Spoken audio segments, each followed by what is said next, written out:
Assalamualaikum warahmatullahi wabarakatuh. I lost my first speech. To the First Lady of Turkiye, Madam Emine, I would like to thank you for inviting me to give a short speech on why the youth should be at the forefront of climate action. I thank Allah, the Almighty, for giving me this opportunity to be here with everybody today. As you all know, we are in the midst of a climate crisis. The world is getting warmer, resulting in natural disaster, weather extreme, food insecurity, and global anxiety. And this is why it is important that we are here together to discuss these issues and how we can save our planet. Today, I would like to talk about a young man, a man who believes in unity for action and delivery, a man so passionate about climate action, preservation, conservation, and anything about the environment. And he is my son, the Crown Prince Hassan of Pahang, who has much inspired me. He is here today and has been coming to COP since Glasgow. And he has been participating, not only coming, participating, where privately he learned and he returned inspired. He has been on this path since his early years. He's a little young boy, always talking to me about going green, recycling and everything since he was much younger. And he used to tell me how he wanted to protect his surroundings, the jungle, the animals, just everything he wanted to protect. I remember when we were living up on the hill and we were surrounded by jungle, and one day they started cutting the trees to build a housing estate down there. And he would come back from school and got so angry and he said, "Mama, I want to bomb them because they're ruining my jungle around the palace." So he has been hard at work protecting our state's environment and addressing the issue of food security by modernizing traditional agricultural practices.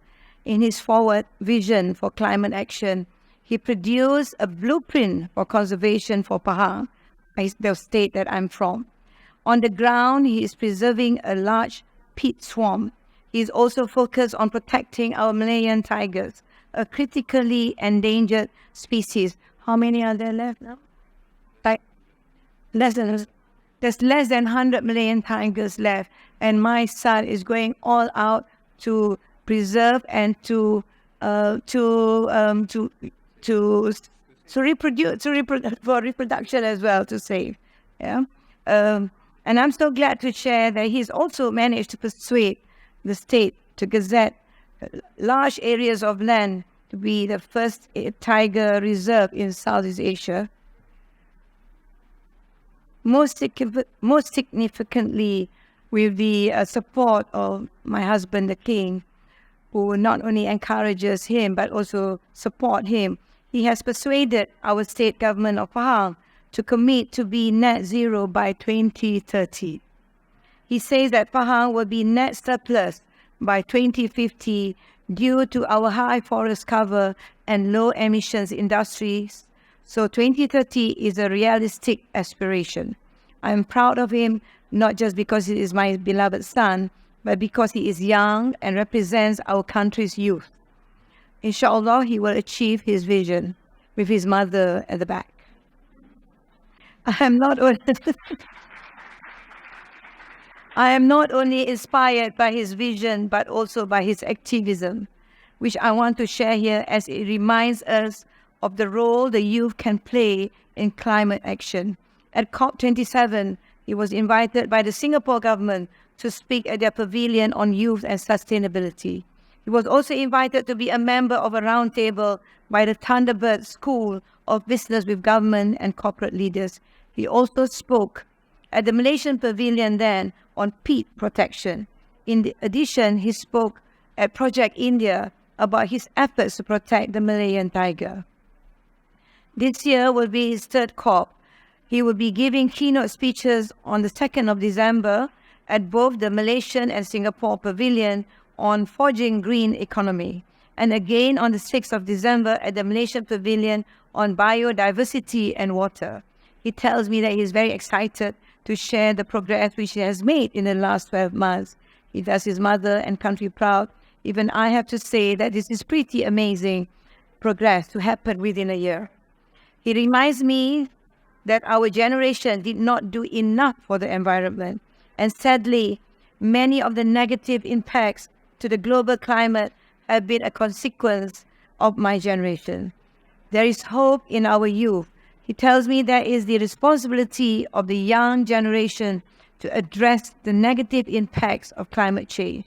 As he is blessed to be in a position as Crown Prince, he is blessed to be in a position of some influence. He sees it as his responsibility to try to lead the youth of Pahang to address climate change and achieve net zero by 2030.